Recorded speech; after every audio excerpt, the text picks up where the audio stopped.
They said it was impossible. They said, you can't put together the most elite team of comic book reviewers on the planet and do, a podcast or something like that? Despite all that, today we can proudly announce. Yeah, they were right. We couldn't do it. So instead, we brought you the most vile, ignorant, unprofessional group of comic book enthusiasts we could find. This is Panel to Panel, the Game Rage Magazine comic podcast.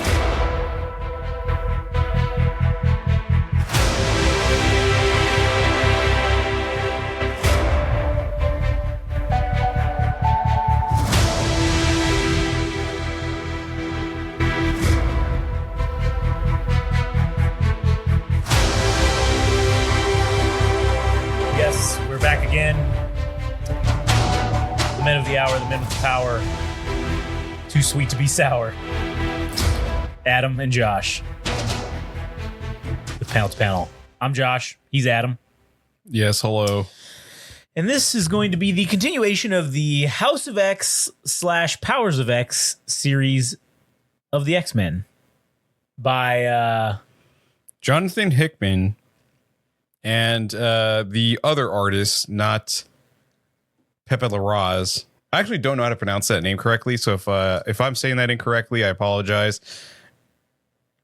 RB Silva, who is the artist for Powers of X, the complementary artist to the Dawn of X storyline and the two books that kicked this whole thing off, Powers of X and Dawn of X. And we also have, oh man,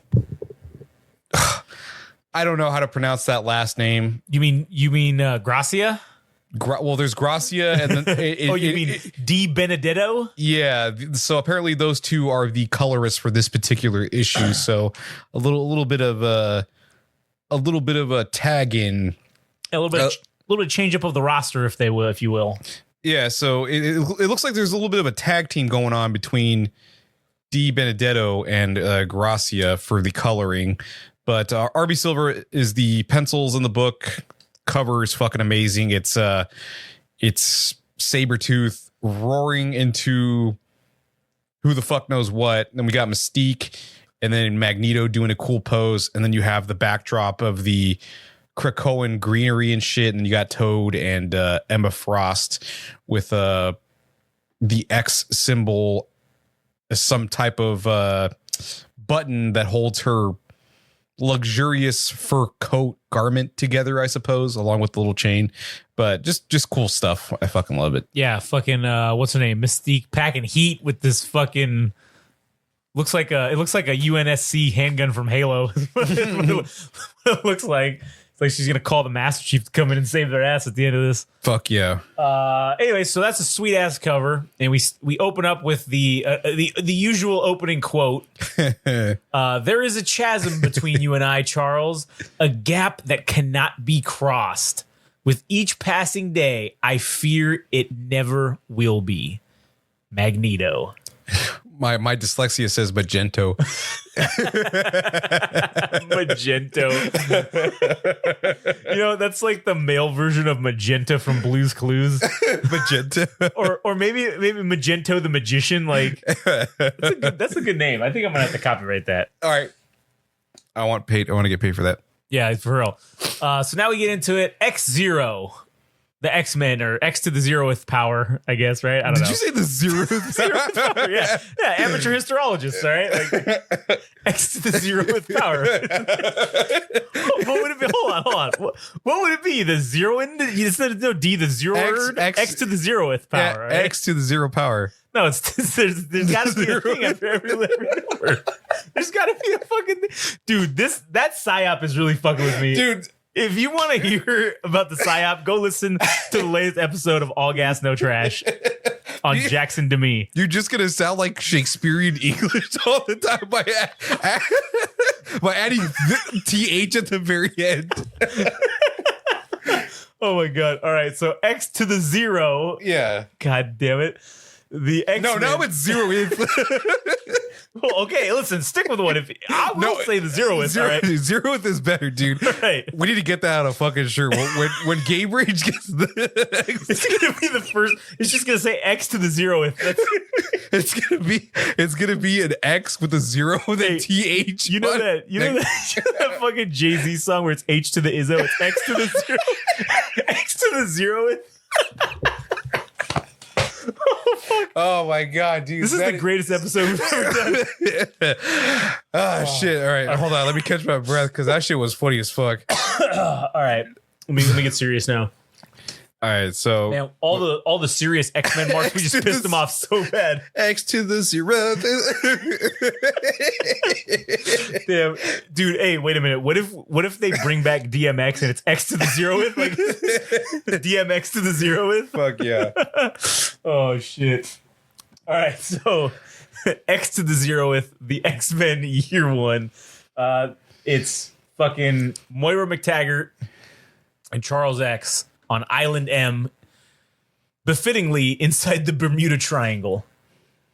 And they're getting off this boat, and Magneto fucking comes out looking all badass with his fucking purple glow about him. What a majestic sight, dude, to see this motherfucker in his attire, and he's just got this cape flowing. And you know, I know comic books are trying to create a window into the world itself. Yeah. And this is just a snapshot of what's happening. But what an impression it would make to see Magneto with just the flowing cape and his attire and everything. But anyways, it's Moira McTaggart and Xavier. And one of the things that really like is cool about just even these first couple of pages is that the background is kind of like washed out or not. The main characters seem to have all the color, like they're the focal point, obviously, but there's a lot of subtle coloring in the background to make these characters stand out more. Yeah, I mean, especially with the way that they're highlighting the pillar around that's behind Magneto in that dark and black purple, like it's the same motif or whatever. And man, it just looks so good. Everything. It pops, you know, it stands out. It's almost as if the rest of the scene doesn't even matter, but it doesn't matter, and it also complements everything so well. So Magneto comes out and he's basically just saying like, hey, listen, this place is a fucked up place where you could get lost, and they say you'll never be found again, right? But you don't follow superstitions of man, Charles, and I know you've never lost your way. So what the fuck are you doing here? All right, what's going on? And then Charles just tells him, oh, you know, I'm here for you, right? And Magneto goes on to, you know, it's funny because Charles says, I'm here for you, old friend. And then Magneto goes on to say, you know, basically, I just would love to stand by your side in these coming days, but hard lessons have been learned, and I don't believe there's a place in this world for both of our dreams to exist. And then he caps it off at the end with old friend, as to throw it back at him. And Charles tells him, well, what if both of our shit was not right? What if it was both? What if we were both wrong? And that our dreams are too small and fleeting, and they're insignificant compared to what's coming ahead. And Magneto, you know, tells him, you know, I find that hard to believe. And, oh, have you lost your faith? Are you losing your faith in your little precious dream of everything being so perfect and wonderful? Coexistence and assimilation into humanity, right? Like that's kind of what very Martin Luther King-esque, right? Right, yeah. And so go ahead. And so Magneto goes on to he questions Moira, and he's saying, "Oh, you're this like big specialist, right? And you specialize in mutant behavior. So, do you have any info on what's wrong with the fucking professor these days?" And you know, basically just implying that he must be sick in the head to have fucking shown up here and be talking this shit. And so she says, "Well, I might be the only single person that exists that understands what's wrong with the both of you." And she goes on to say, you know, hey, I have to warn you, this truth I'm about to tell you, it's profound and life-changing. It's primal. And I don't know if you're even capable of handling this. Yeah, what a mindfuck that somebody they've known in multiple circumstances in multiple iterations of lifetimes or timelines, I guess. Yeah. That they're going to be thrown another fucking world-shaking revelation. And this time it's going to be different because this requires the cooperation of everybody at this point, because they've tried both ways of both Magneto and Xavier. They tried to appeal to Apocalypse, which also didn't work. So it's like, all right, well, let's see what's going to happen with this new possible strategy of how to create a prosperous time for mutants. And yeah, man, I mean, RB Silva, just the way, I mean, as skeptical as Magneto is of what the fuck is going on, he's presented visually in the same way, where his face is obscured. I mean, you can't see anything. It's just kind of like shaded out. Right. And like, you know, he's playing close to the vest too. He's like, I can't fucking let my guard down because, well, shit, man, every time I do, I always get fucked over by humanity. And now that they're coming in with the new plan. Yeah. And it's like, what the fuck, man? What do you got? What do you exactly? What could possibly be different this fucking time? Yeah. And I don't know if this was intentional or not, but if you look at the cape in this panel where it's floating up above him and it's almost turned into this like Reaper shape behind him. And it's like this harbinger of death is also standing at his side, maybe to symbolize that that's what he's kind of become, right? He's become this, you know, quote unquote evil figure, I guess. And like I said, I don't know if it's intentional. It looks intentional because I don't see how they could have drawn that and not thought, oh yeah, man, what a great accident, you know?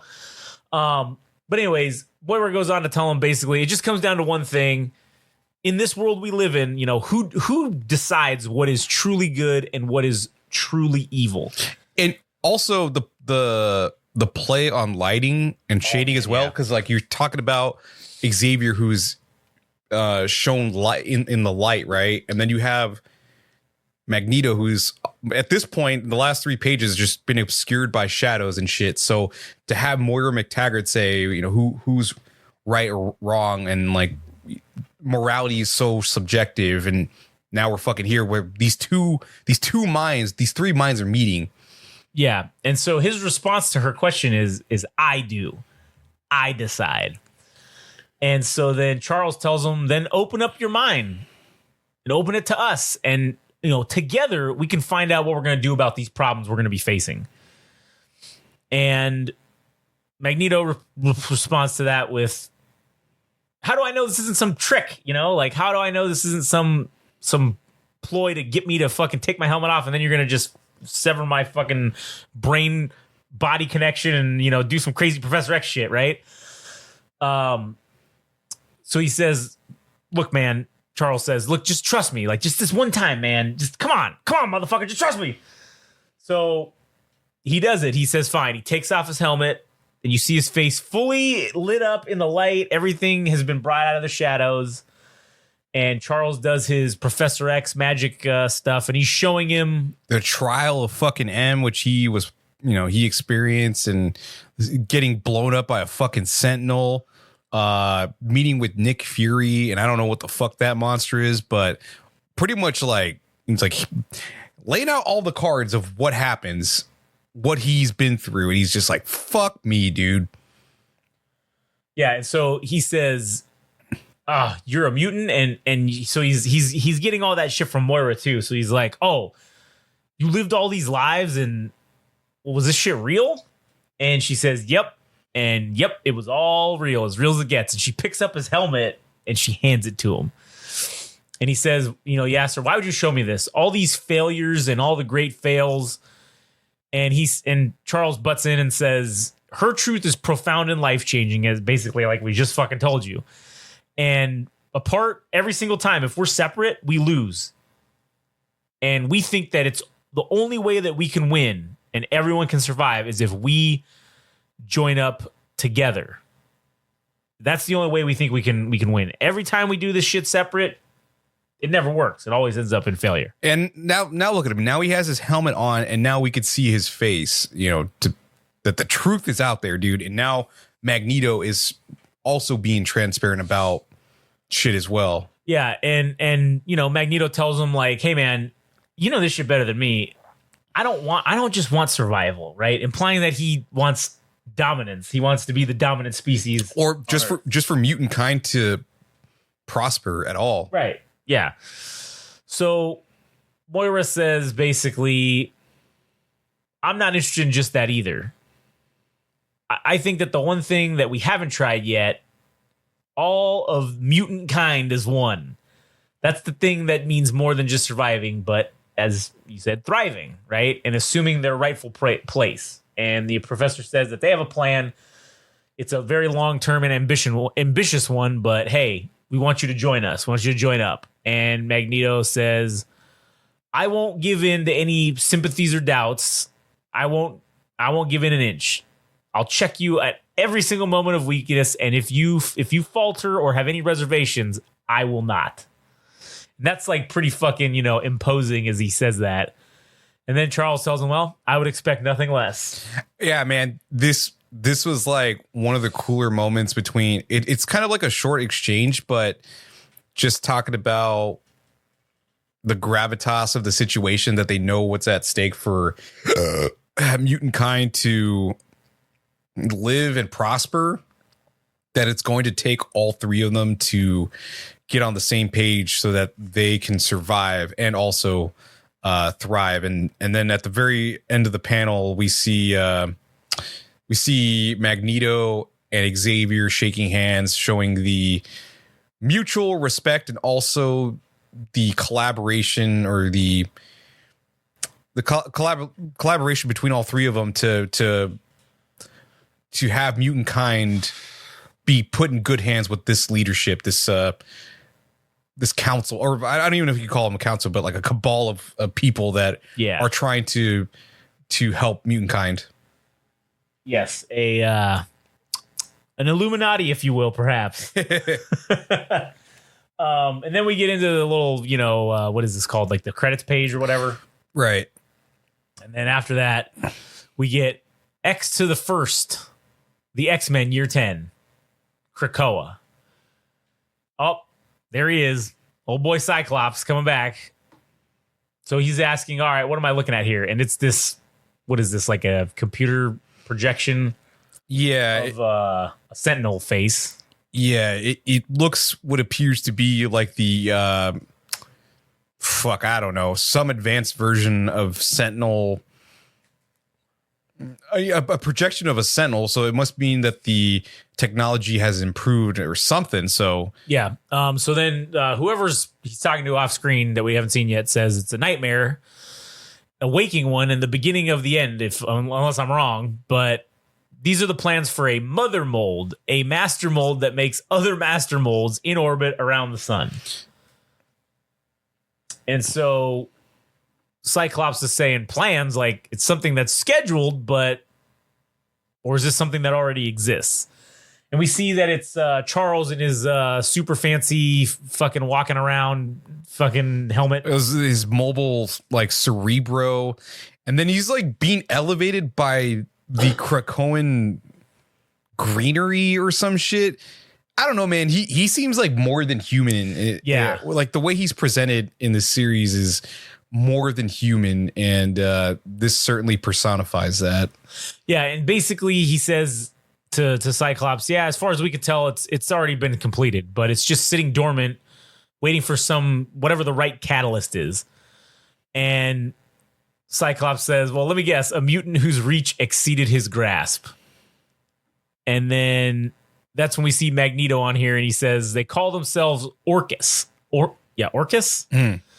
And it's a collection of human scientists who are normally ideologically opposed to one another, but they see this threat with mutants. And they got together and said, all right, we got to do something about this. So they put all their differences aside and came together, which honestly, as we've talked about in other podcasts and other things, some sort of alien threat or whatever, that's like the only thing that's ever going to mutant or bring humanity together and get us to stop bickering about fucking lines on a map or, whatever Jesus or whatever God we believe in or whatever bullshit, right? That's the only thing that's going to stop it, is some sort of existential threat. Mm-hmm. And now we're seeing that play out not necessarily because of aliens, but because of, mutants in this sense.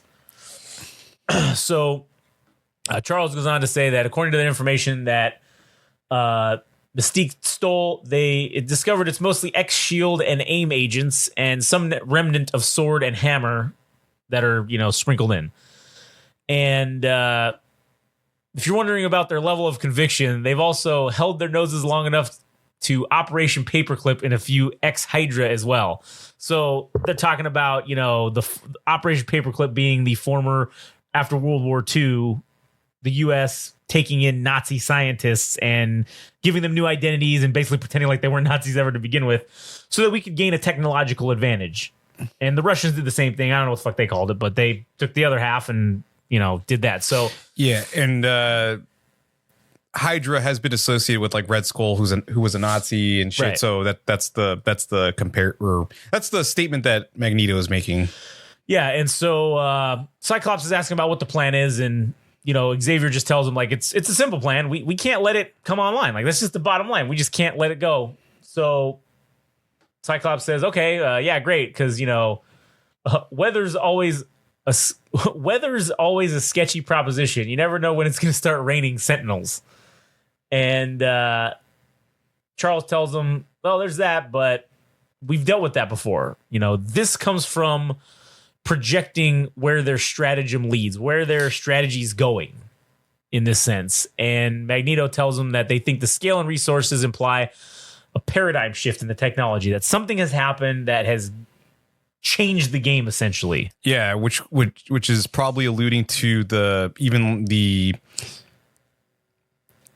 Sentinel technology evolving possibly towards Nimrod's spectrum, more advanced shit. And yeah, I mean, because that's what's been alluded to in possible futures of like the X-Men, that the Nimrods eventually take over. So like now we're seeing it in the fucking present, that these are the beginnings of possibly the end of mutant kind.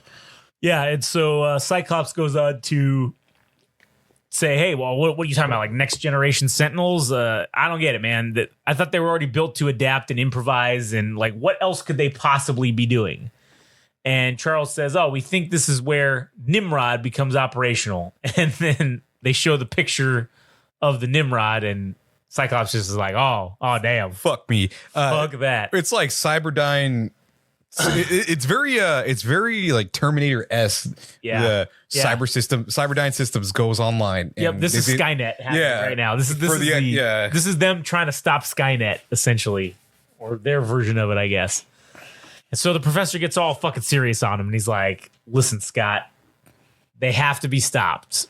And Magneto tells him this is going to be a frontal assault of an orbital station tens of millions of miles away, built by a secret organization whose sole purpose is the extinction of mutants. Can this even be done? Is this even possible? And Cyclops just replies with, "Does it need doing?" And Xavier tells him yes. And Cyclops says, "Then it will be done." Dude, that is badass, man. It's so epic because you could tell it's biblical. Like, yeah. Is it your will? Then that will be done. Then dude. it shall be done. Yeah. Oh man, it's so cool. But all right, I have this weird thing I want to point out. All right. So scroll up a little bit. Okay. All right. You notice how the body of Xavier is all black, and then his helmet is seemingly like white, right? Or, right. Okay. Or light coloring, and then Magneto's is like the inverse of that.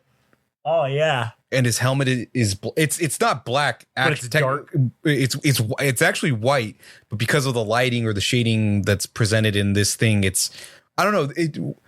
Do you think that means anything on a metaphorical level? Do you think there's something there? Yeah, I think it means that it's a furtherance of them being two sides of the same coin, but now they're the yin and the yang, right? Yeah, because that's what that is. It's like, oh, the heads, and I think also the professor is, the head is white because he's the brains. Yeah, and the white of Magneto is the body. He's the brawn, right? That's kind of their relationship, I guess. Not to discredit Magneto himself, because he's something intelligent himself. Yeah, but when compared to Charles Xavier with the ability to fucking know everything, that you just can't compete with that. Yeah, and when you talk about magnetic powers, I mean, that is like physical things, Right. and that's where his powers actually lie. Yeah, and also maybe to say that now that they're finally combined,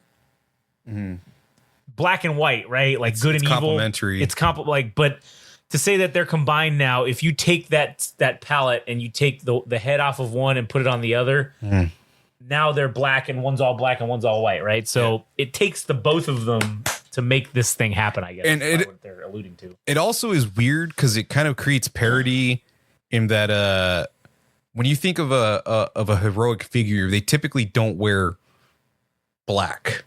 True. And Magneto wearing white is kind of a weird conflict because we've mostly known him as a villain, and he's wearing all white, which is like purity. Yeah. It's holy. And this is somebody that has done damage to humanity. And I don't know, it's just very interesting of like some of the artistic choices that are being made in this book. True. So moving back down, now when you get into X to the seconds, the X-Men year 100, Asteroid K. And this is where we see an isolated asteroid field, and we get to, there's Wolverine and shit, I already forgot this lady's name. Rasputin, and then this dude was Cardinal, right? Yeah. So Wolverine's saying, well, boss, Cardinal and Rasputin. Oh god, their names are right there. I could have just fucking read it. Oh shit, I didn't even notice that. Yeah. Okay. They say they succeeded, which I suppose is good news. But the bad news is Syllable and Percival aren't making it home. And without Percival's blackout abilities, I'm not exactly sure if the information still benefits us. I don't see how we can make it back into the city.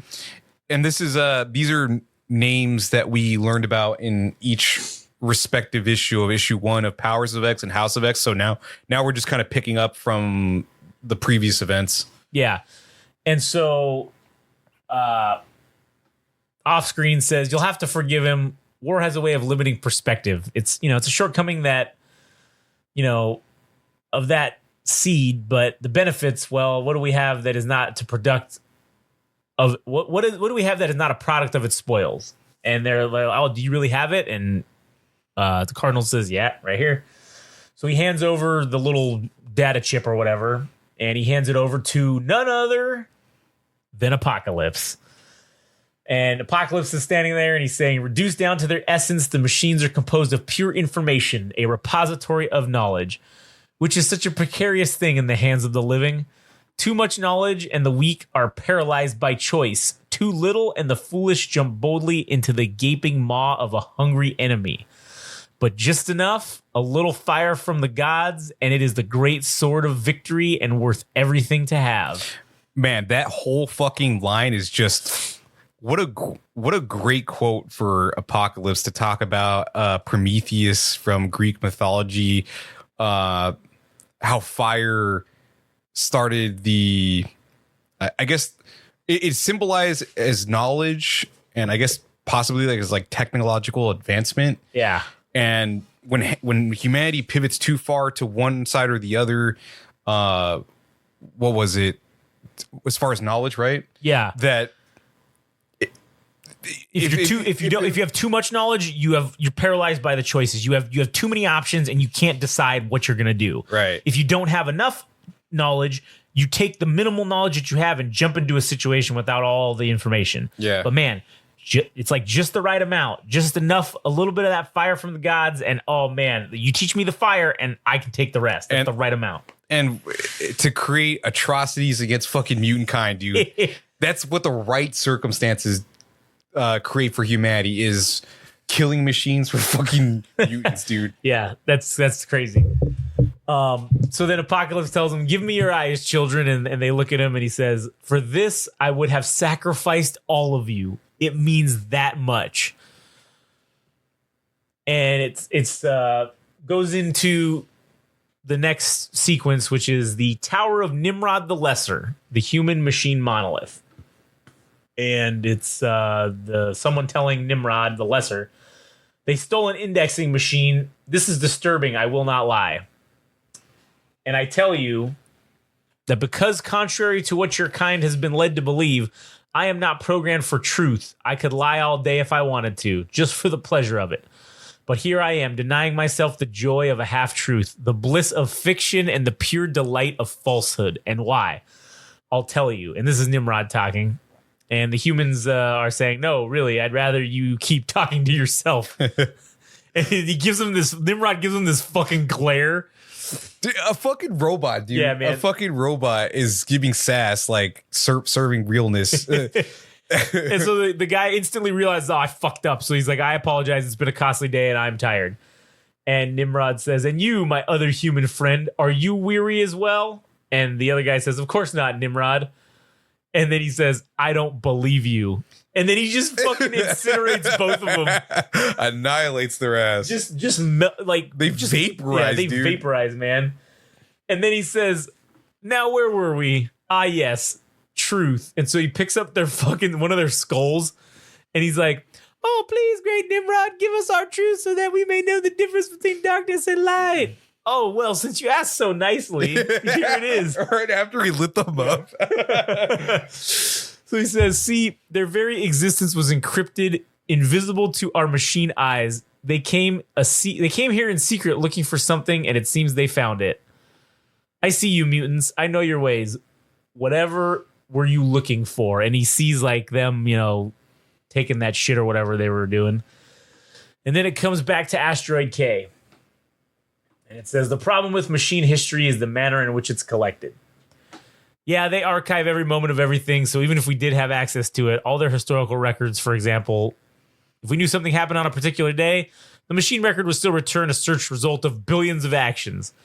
Exactly, like looking for a grain of sand on an endless beach. So Rasputin says, so what we thought to do was not to break into the archive to get the information we needed, but to break into the place where all that information gets indexed. Sure, we didn't get what we actually need, but if Krakoa can decrypt it, at least we'll finally know exactly where we can find it. And so now they're going to use the computing power of Krakoa in the organic fucking whatever to crack this code.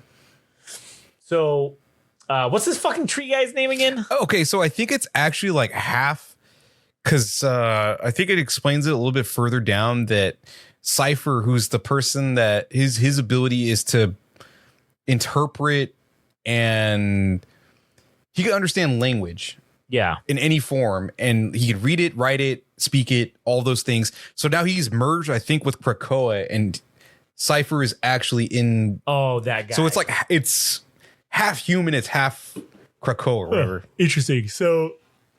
Oh, yeah, he does say this body once belonged to a mutant who could communicate with anything. I maintain all that he was, though he has long left this existence. We will find a way. And so, who the fuck's this guy? I don't remember. This guy with the blue blue Ghost Rider, apparently. Yeah. Says, see, this is all that really matters, that we leave behind something that resonates long after our passing. For most, there is nothing, just the pointless march toward oblivion. It's eat, sleep, fight, die, just as it has always been and always shall be until the sun swallows us all. Oh, his name's Zorn, I guess. Because Rasputin says, you're fantastically depressing, Zorn. The perfect teammate for the end times. And he says, thank you, friend. And so then this guy, the Cypher Krakoa hybrid says, success, it's unlocked.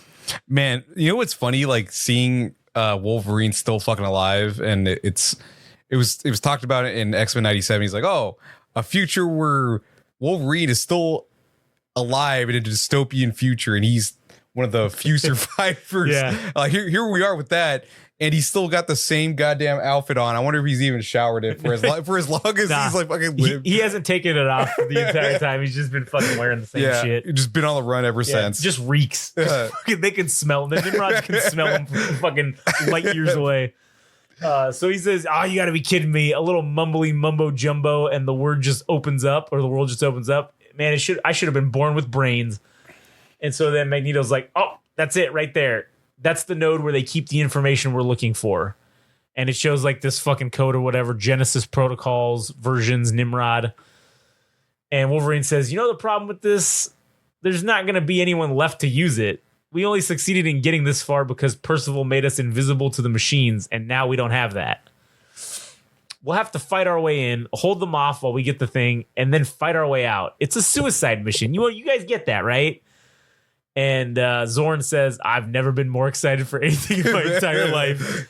He's like, I'm ready to die. He's like, I can't wait to die. And so then Apocalypse pops in and says, I know we were never going to stop the machines, the technology, the future. It's unavoidable. The question I have is, why is it always aimed at us mutants? To test us, to see if we are fit to survive? We will go and take what we need, and then we will return. This is a promise whose guarantee is assured, for I will lead you. Man, I gotta just mention the fact that once we get further down the road with both these books, Apocalypse only fucking gets better with more epicness. That's all I can say without being without giving it too much information. But go ahead. Right. So you might have to I'm gonna have to fucking what do you call it? You could zoom in via does this thing zoom in on it? You right click and then can you right click? Open, inspect, search. No. Zoom on there. Oh shit. Can we pause it for a second? Yeah, I'm gonna pause it so we can figure this out real quick. All right, yeah, just pause for. Oh, and like idiots, it's just double tap the fucking mouse on the Apple to fucking get it to zoom in on the page. All right. So now it's got this little fucking chart. It's got this thing Nimbus, and it's got, Pluto's orbit, the Kuiper belt, all this shit. And it goes on to talk about Nimbus, saying Nimbus was once called Nibiru. Oh, what do you know? The 10th fucking planet that comes in and out every fucking 10,000 years. That's like the legendary planet in conspiracy theory famous lore. It began as a frozen gas giant on an elliptical solar orbit that extended beyond the Kuiper belt. Following the Badoon infestation of the early 31st century, the Outreach Project was created to convert Nibiru into a super intellect in the hopes of attracting and establishing a suitor alliance with a Type 3 interstellar civilization. God damn. Mirroring the Kree intelligence model, 100 of the greatest post-human scientists, scholars, and artists of their generation submitted to the copying and integration of their minds into a single thinking machine called Nimbus. Housed in a Nimrod shell, Nimbus's journey from Earth to Nibiru took approximately 4 years. When it crashed into Nibiru, Nimbus tore through the upper atmosphere and mantle of the ice giant and used the force of the impact to inject its self-replicating machines into the core of the planet. As Nimbus consumed/converted the iron and nickel core into an ever-increasing number of memory farms and logic crystals, its intelligence level grew until the goals of the Outreach Project were achieved. God damn.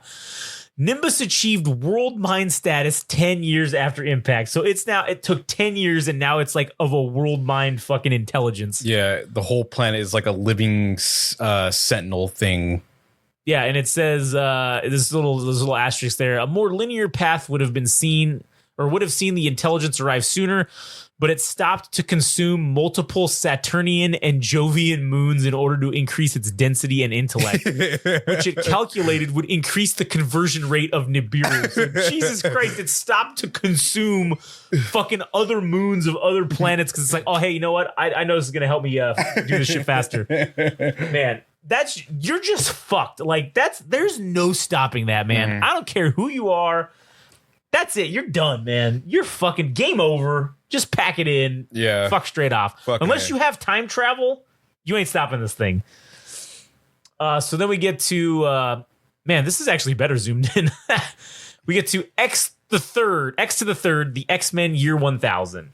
And we see this little fucking blue guy and the little this little fucking what are those things from Halo? The guilty sparks. This little fucking I think it's some type of Nimrod artificial intelligence thing, because now we have this Xavier-like figure that's from the future that looks like it's partially human and maybe technology as well.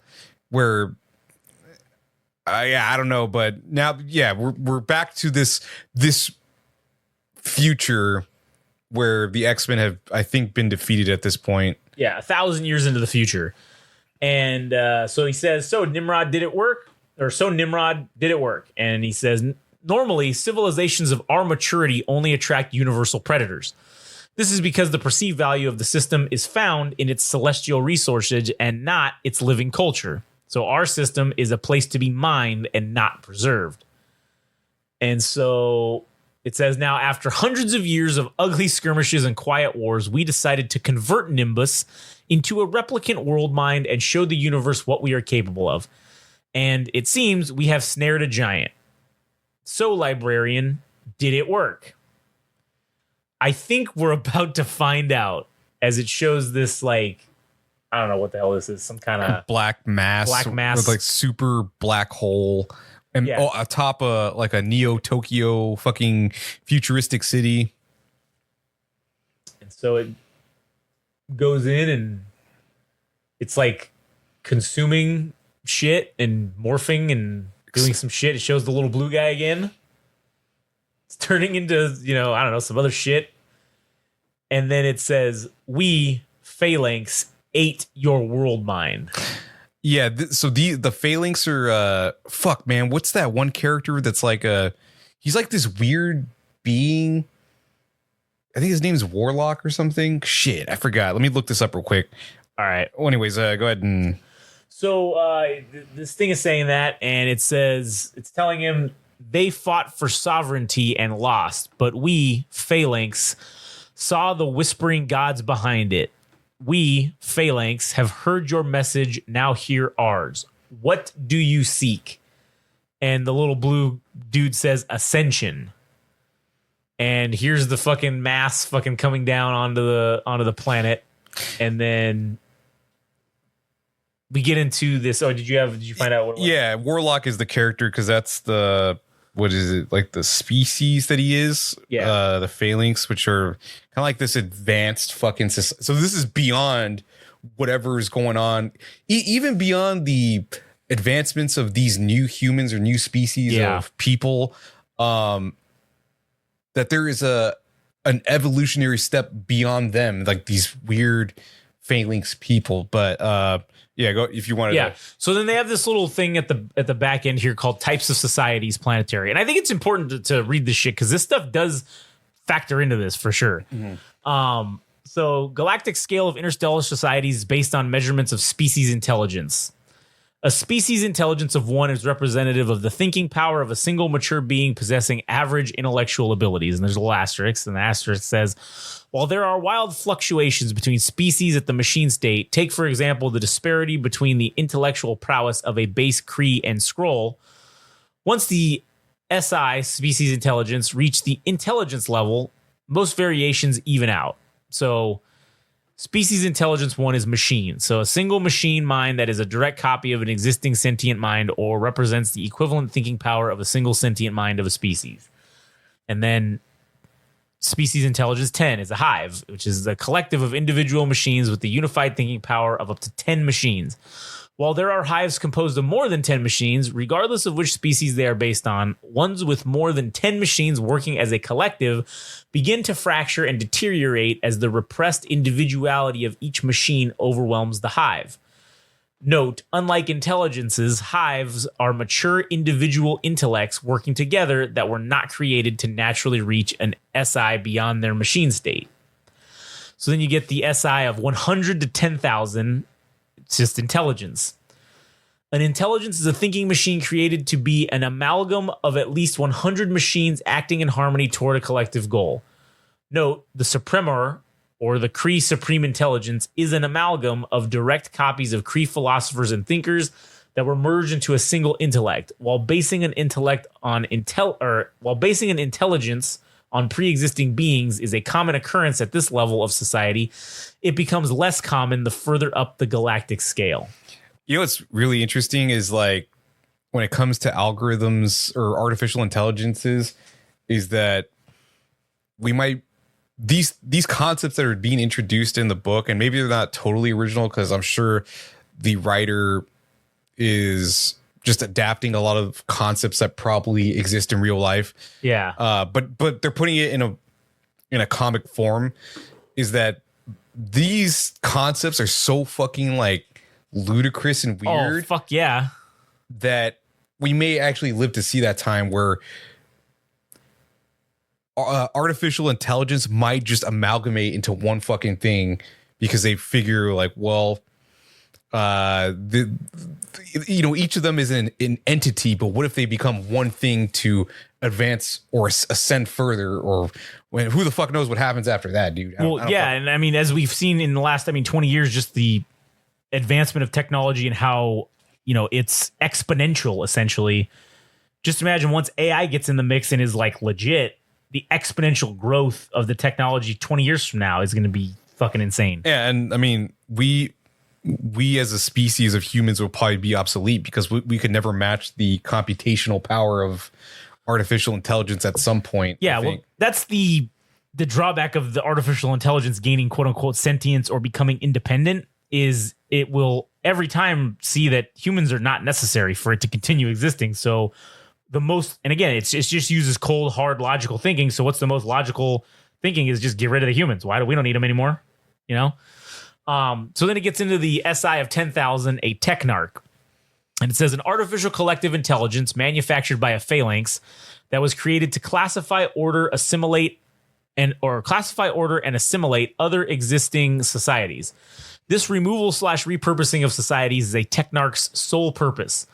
A technarch exists as a singular node, often taking the shape of a world, but can be any series of planetary objects or formations. Called, I don't know what the fuck this word is, a KVCH. Each KVCH is controlled by an alpha intelligence called a Magus. Each technarch believes it is the only technarch in existence. Technarch are invisible to other technarch. So it's like a fucking a king of this intelligence gathering thing or whatever the fuck it is. It thinks it's the only fucking thing that exists, and there could be multiple ones that exist outside that don't even know about each other. Yeah, and so here we get into species intelligence 100,000, the world mind, which is where I guess humanity was at this 1,000 or somewhere around this level, right? So a world mind is a celestial object, commonly a planet, that has been wholly converted into a singular intellect. These intellects possess a godlike intelligence and act on a timeline of millennia. On the Kardashev scale, a world mind represents a Type 2 civilization. So we get into species intelligence 1 million, which is the phalanx. A phalanx is an interstellar society that operates on a galactic scale and represents an intellect that has total control of a host galaxy. At this level of society, an intellect exists only to expand its own intelligence by consuming lesser societies and to control the energy needs that expansion demands. If a phalanx encounters a society that is worth consuming, by adding to its intelligence needs, the ascension occurs. If a phalanx encounters a society that is not worth adding to its collective, then it will seed that society with a techno-organic virus.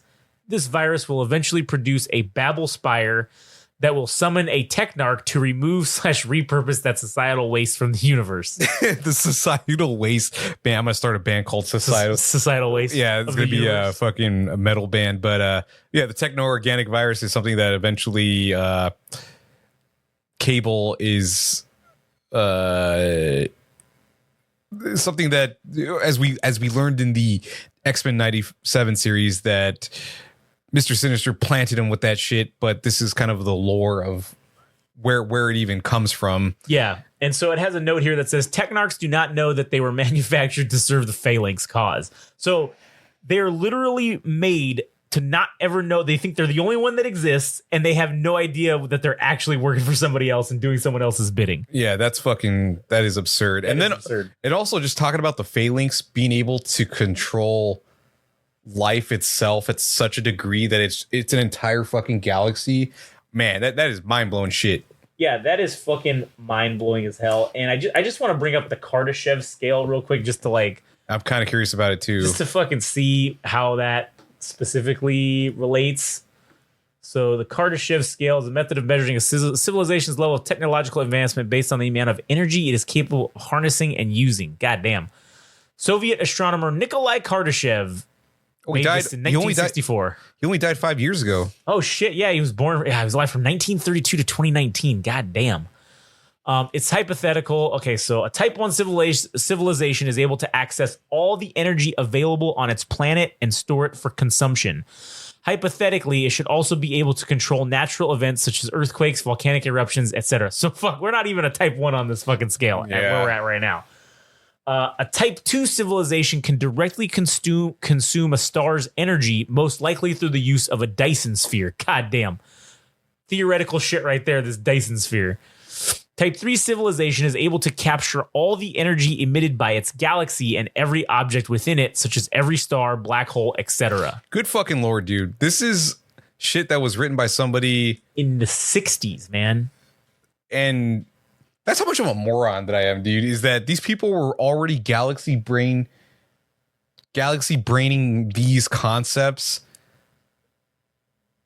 way back in the day, man. It's fucking wild to just even entertain these ideas. Oh, what does it say about the California Institute of Caltech?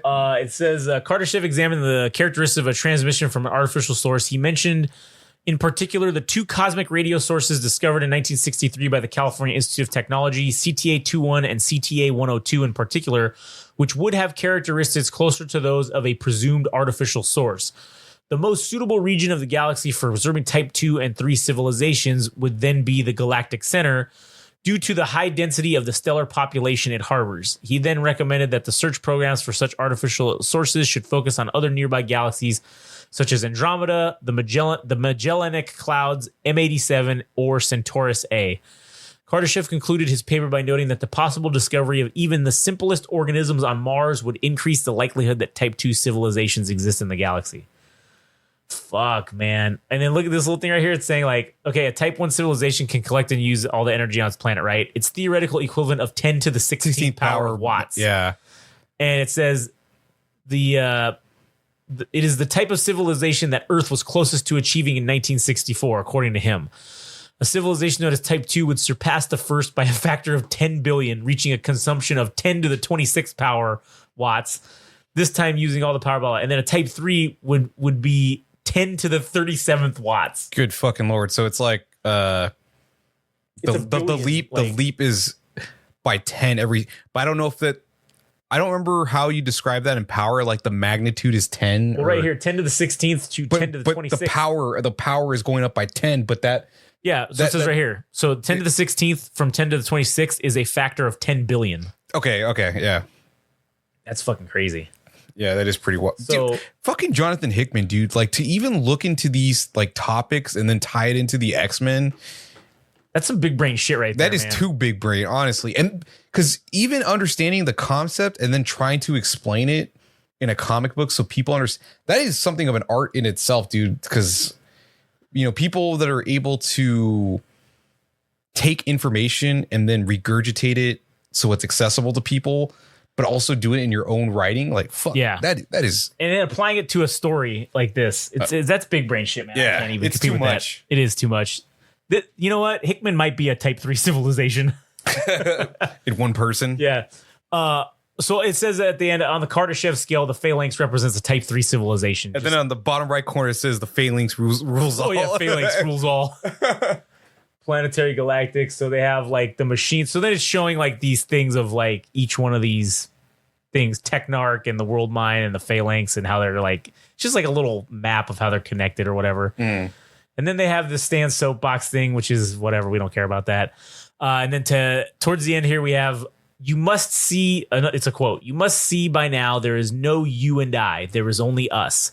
We are together or we are nothing. And that's from Professor X. Presumably to Magneto.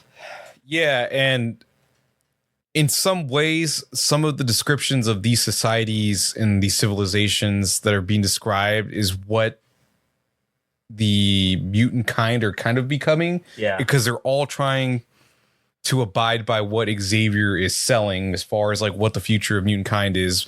But they're still technically, I mean, all of them are individuals, but they're following one cause, which is the mutant cause at the moment. Yeah, exactly. But what did you pull away from this issue? What did you enjoy or hate, or if you had anything? Oh, dude, I don't think I hated any of this. Yeah. Every bit of this is, and goddamn, just they're so good. The layers here to this shit, like they're so good at putting in all these layers, and it's almost as if they're taking and utilizing every single dot of color, every single, not just panel, but every single little piece of every part of that page, right? They're utilizing every single bit of it to tell this story. And it's fucking impressive. And man, it's awesome. I love every bit of this. I mean, putting in all this shit with like this to the 1,000 years and this type fucking 3 galaxy shit and this, all this stuff. It is so crazy, man. And it's interesting as shit too. It's intriguing. It's not, I'm not being like, oh, well, when's it going to get through this? No, I have to stop myself. Cause like, I don't want to just read through this and then like wait, whatever, a week or two to get to the next. So I'm reading this week by week so like this week, now that we finish this, I'm going to read the next 2 issues, and I can't wait to read to the issues that I get to, you know what I'm saying? Like it's just so good. Yeah. And it does. I know there's a lot being thrown around as far as every issue you read. There's so much information to dissect and stuff. But even as high concept or high level as it is to just take in this stuff, I still think it's fairly coherent, that it's not too much, because the story progresses, but just when you get enough of the story itself and all the characters, you get a little bit of a breakup with each of the exposition things that kind of do the world building and some of the lore for literally everything up until this point. And I mean, one concern that you would have as a comic book writer or even as an artist is presenting your ideas and making sure that people understand them. But even with all the shit that's being thrown out, I still think it's still accessible enough. It's still simple enough that you understand what the fuck is going on. And if you don't, then you still get shit explained to you or piecemeal to you via the exposition pages or the lore and all that. Yeah, it's perfectly spaced out. It's perfectly done. So far, I mean, I don't want to give it a number, but man, if somebody put a gun to my head and said, give this a number right now, so far 10 out of 10, man. This is like the best comic series I think I've ever read. Oh my God. Man, it just gets better from here on out, dude. Oh. Like, yeah, I can't say enough good things about it. And we're eventually going to get to some of the best parts. I mean, dude, I know I already talked about Apocalypse, but you'll see why it gets even more fucking epic. Oh man, I can't wait. I'm so fucking stoked. Yeah. And anyways, you got anything else to add, I guess? What are we at in terms of time? Well, we're at 57, almost 58 minutes. So I was going to talk for a couple minutes about, all of our other shit and say about how, if you like listening to us talk about X-Men, we basically reviewed the whole X-Men 97 series, which I do think that they pulled some stuff from this. Yeah, they do. In there. And I think that's kind of cool. Yeah. And I honestly, why wouldn't you? This is probably the best shit that's ever been done involving the X-Men, I feel like. And why wouldn't you pull from this? It just makes sense. And this is a storyline that, man, I know that they're not going to do it, but if they did do a straight up animated series, fuck it, don't even do it. Just do an anime. All right. Just get some Japanese anime studio to do an anime of this Powers of X, House of X. Mm-hmm. God damn, that would be epic. Yeah. And I think I said that before, but fuck it, I'm saying it again because I'm really advocating for this, because I'm gonna start picketing and protesting that they do this. Yeah, dude. The thing that kills me is that there hasn't been some type of translation to animation for this specific story or the beginning of the Dawn of X, the Dawn of X continuity for X-Men in 2019. Man, it just feels like a missed opportunity to translate this shit to animation, to see it fucking turn into a mini series or one of those DVD things or Blu-ray or whatever. I mean, fuck, man, I want it, dude. I want it so bad, and just revisiting this shit makes me want it even more. But at least for now, we can enjoy this series the way I don't want to say God intended, because the powers that be intended, because I mean, there's really nothing that compares to it. You kind of just I know I said it before, but this is probably going to be the beginning and end of us like checking out X-Men, because there's nothing that compares to it after this. So, I mean, once we get to the end, man, I think you'll be totally satisfied with how this shit plays out, because it's fucking epic. Oh yeah, man. I fucking cannot wait.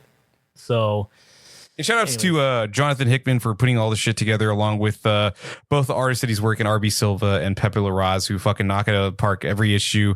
And I'm turning into that fucking commercial voice where you are you talking a little like slow or low tone, and this pill may cause a cardiac arrest and blood hemorrhaging and blah, blah, blah, all that shit.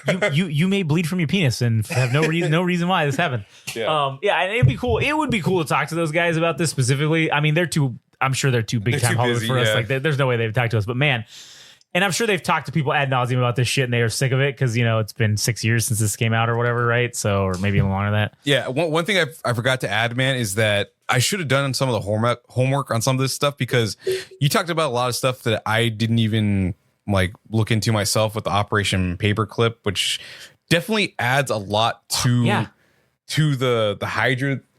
Oh yeah. I'm like, what the fuck? It's that perfect line of blending fiction with reality, and that's what makes the most compelling and the best stories, and that's what I'm talking about with the layers of this shit.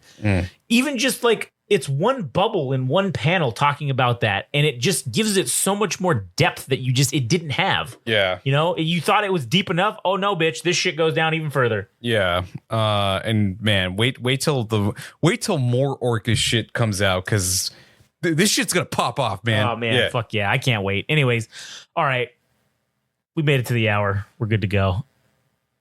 We'll fucking send it home from here. So, GameRageMagazine.com for all the other podcasts. I don't remember if I said it on the end of this intro, but you always say that every week, and then you find out it is true. I mean, it doesn't change. You just forget. I just forget. That's what I'm saying. I don't remember. I just said I don't remember if I said it this one or not. Yeah, so, I think you need a world mind attachment to you so that you never forget. Nah, you dude, memory banks. A phalanx is just gonna come send a Technarch after me because I'm not worth fucking assimilating. So it's just gonna destroy me and wipe over and start clean. Yeah. Anyways, check us out at Game Rage Magazine. You can follow Adam at All Gas No Trash Official for all of the musical musings if you like music, and go check out all of their shit. And also check out our AKA BK interview that's going to be coming out in the coming weeks. If you're hearing it here first on the Comic Podcaster, one of the podcasts that we'll be mentioning it first, and be on the lookout for that if you like music. Indeed. All right. Well, thanks for listening, and we'll catch you on the next one. That was Panel to Panel, the Game Rage Magazine comic book podcast. Thanks for listening. If you want to know more and follow along, go to Instagram and TikTok. Follow at Game Rage Magazine. If you want to follow on Twitter/X at Game Rage Mag. Tune in next time.